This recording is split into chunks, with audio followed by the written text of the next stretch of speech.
दिस is दीक्षा आणि I am always with my sheets. So me library join करून आता almost 1 महिना झालाय. जेव्हा मी माझं काम सोडलं होतं, तेव्हा मी खूप एक्सायटेड होते. मला आता माझ्या आवडीचं काम करायला मिळणार. मी लायब्ररी जॉईन केली. हळू माझं सगळं सामान घेऊन गेलं तिथे आणि तिथे सगळं माझं सामान चांगलं जमवलं. कामाला सुरुवात केली. सुरुवातीच्या दिवसात मी खूप जोमानं काम करत होते. पोर्ट्रेट प्रॅक्टिस, ड्रॉइंग मास्टरीच्या एक्सरसाइज, माझं जर्नलिंग, YouTubeच्या व्हिडिओज रेकॉर्ड करणं आणि बुक रीडिंग सगळंच. मी खूप आवडीने हे सगळं करत होते. वेळ जात होता आणि त्यानंतर एक ट्विस्ट आला. मी जॉब करत होती तेव्हा दिवसभर गडबड असायची. सकाळी लवकर जा, लॉग इन करा, दिवसभर कॉल्स घ्या. म्हणजेच काय तर कस्टमर केअर म्हणजे दिवसभर बडबड. ऑफिसचं एक वेगळं वातावरण, नवीन नवीन काहीतरी असायचं तिथे. कधी स्ट्रेस, खूप सारा टार्गेट वगैरे पूर्ण करायचा, तर कधी एक्साइटमेंट, काहीतरी नवीन असेल, इव्हेंट वगैरे असेल तर. नाहीतर नॉर्मल डेज ती असायचे, ठीकच असायचे. सांगायचा मुद्दा हा की मी तिथे माणसांसोबत काम करत होते आणि आता त्या माणसांची मला सवय लागली होती त्या माणसांची. मी पूर्ण दिवस त्यांच्यासोबत घालवायचे. 1 मिनिटं सुद्धा स्वतःसाठी म्हणून मिळत नव्हता. जेवताना आम्ही सगळे सोबत, सोबत डब्बा खायचो. खूप सारी मस्ती करायचो. ती मजा, ती माणसं. आत्ताच्या लाईफमध्ये ती माणसं, मजा, ती मस्ती मी मिस करायला लागली होती. आय मिस दॅट खूपच. आत्ताचं माझं रुटीन मला मग बोर व्हायला लागलं. मग सुरू झालं एक नवं विचारांचं चक्र. रोजचा सेम रुटीन, न दिसणारी प्रोग्रेस, ड्रॉइंगच्या महत्वाच्या पण बोरिंग असणाऱ्या एक्सरसाइज अजूनच बोरिंग वाटायला लागल्या. जमलं नाही तर फ्रस्ट्रेशन आणि केलं नाही तर गिल्ट. मी खूप एकटी झाले होते. अगोदर खूप माणसांसोबत काम करत होते आणि त्याच्यानंतर मग अचानक एकटी पडले. हा शिफ्ट बहुतेक तेव्हा मला नॉर्मल वाटला जेव्हा मी स्टार्ट केलं होतं. कारण मी जास्तसाठी खूप टाईमपासून वेट करत होते. ते काम नंतर करायला लागल्यावर मी सगळं ते विसरली होती. पण जसा जसा वेळ होत गेला, जसा जसा टाईम निघाला, तसं असं मला आठवलं की मी खूप जास्त एकटी आहे सध्या. आणि मग हळू मला सगळंच खूप बोरिंग वाटायला लागलं. मी प्रॅक्टिस करत होती आणि छान चालली आहे अजूनही प्रॅक्टिस. पण स्टार्टिंगच्या ज्या एक्सरसाइज आहेत, जेव्हा फंडामेंटल आपण स्ट्रॉंग करत असतो, फंडामेंटल लेवलचं जे ग्राउंड बेसिक असतं, ते सगळ्याच बाबतीत बोरिंग असतं. मग तो घराचा पाया असू दे, अभ्यासाचा पाया असू दे, वा चित्रकलेचा.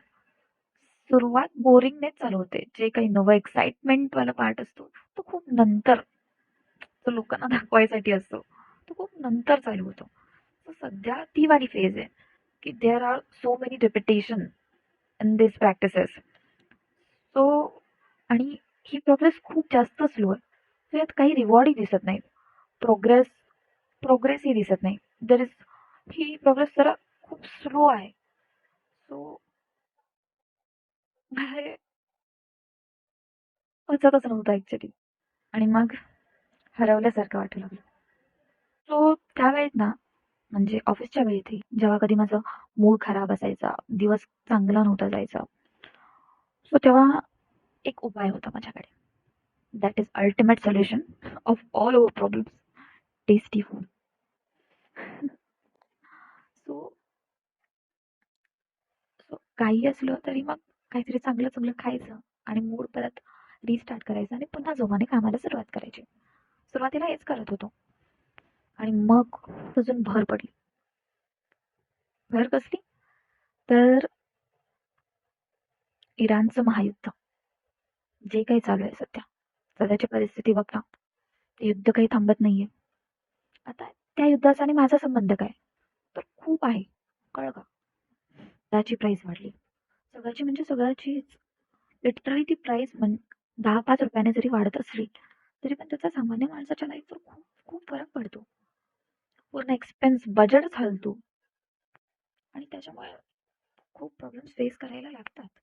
सध्या मी काम सोडलं असल्यामुळे माझ्यावर तर त्याचा अजून जरा जास्तच प्रभाव पडला. टेस्टी फूड आता परवडण्यासारखं राहिलं नाही. मी रोज तसंही खात नव्हती. पण जेव्हा का अधेमध्येतून खात होती, जे काही, ते आता महाग वाटायला लागलं खिशाला. आणि ह्यामुळेच बोरिंगनेस, जो काही बोर्डम येत होता, तो अजून जास्त असर करायला लागला. आणि त्यामुळे अजून जास्त ओव्हर थिंकिंग व्हायला लागली. मग सुरू झाली मी काम सोडल्यामुळे पैसे मी काय जे सेव्हिंग्ज जमवली होती ती संपून जायची भीती सुरू झाली. विदाऊट कॅश फ्लोचं जगणं कठीण आहे.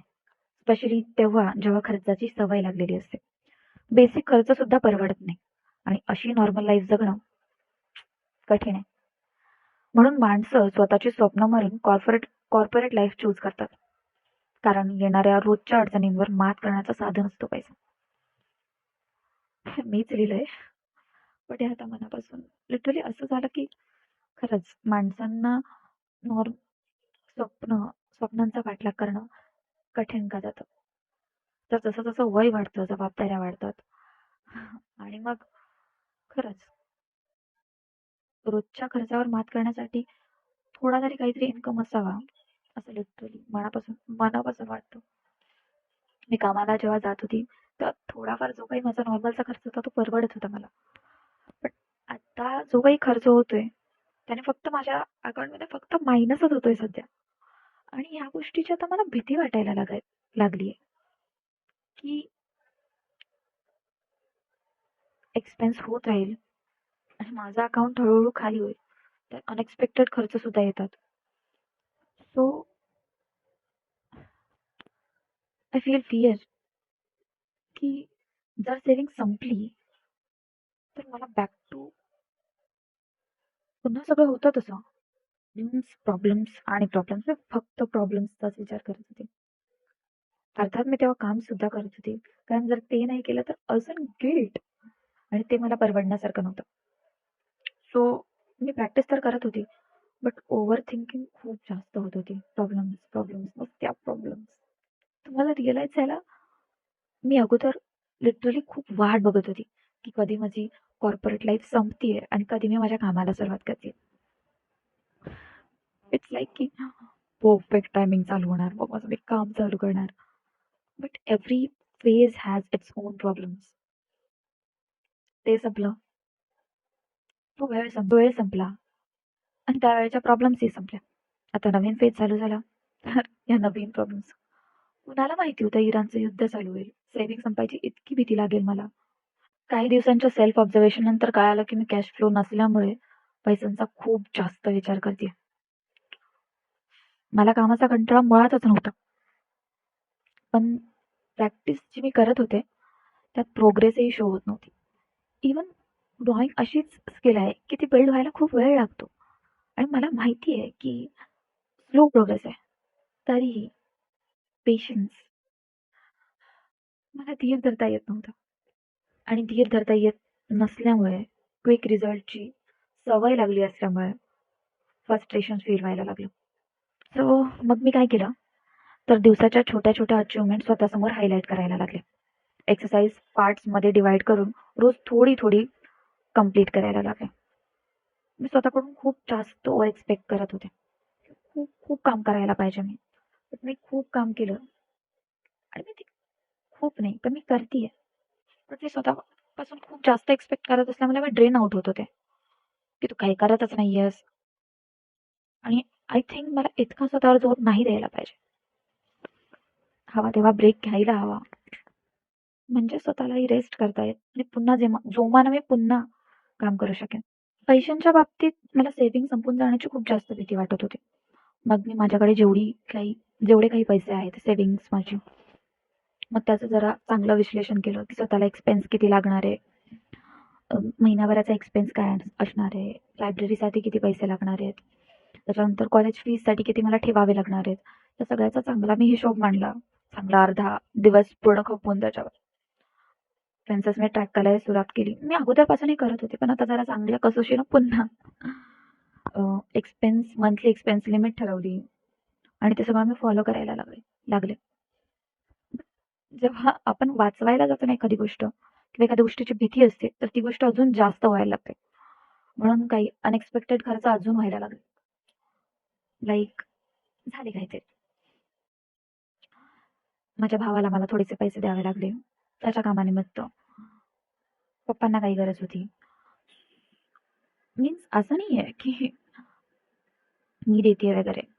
फक्त त्यांना थोड्या वेळासाठी त्यांच्या जवळ नव्हते, म्हणून माझ्याकडून मला द्यावे लागले. बट माझ्या भीतीला ह्या गोष्टींनी अजून पुश मिळाला आणि मग ते जरा जास्त अजून व्हायला लागलं, की आता तर काय नाही, अजून घाबरत जाईल तर संपूनच जाईल सगळं. हे सगळं करता-करता मला हे पण रिअलाईज झालं, की हां, फायनान्स मॅनेज करणं सुद्धा एक चांगली स्किल आहे. बट हे सगळं करून सुद्धा मला काही इतकं फील नाही झालं, फ्री झाल्यासारखं. सेव्हिंग संपून जाईल म्हणजे नक्की काय होईल? तर कॉर्पोरेट लाईफमध्ये पुन्हा मला परत जावं लागेल. पुन्हा पैसे जमवण्यासाठी. बट ॲक्चुअली मला ह्या गोष्टीशी प्रॉब्लेम नव्हता. प्रॉब्लेम ह्या गोष्टीशी आहे, की मला पुन्हा माझं काम सोडून त्यात उतरावं लागेल आणि मला माझं काम सोडायला नको होतं, की पुन्हा प्रॅक्टिसमध्ये खंड नको पडायला. बट लाईफ आपल्या प्लॅननुसार कशी चालणार नाही का? मी इतका सुंदर प्लॅन आखला होता आणि मी एक्स्पेक्ट करत होती, की लाईफ माझ्या प्लॅननुसार चालेल.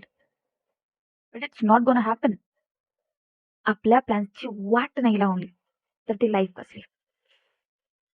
सो आय रिअलाइज दॅट की हे सगळं इतकं सोपं नसणार आहे. मला प्रयत्न करत राहावे लागतील.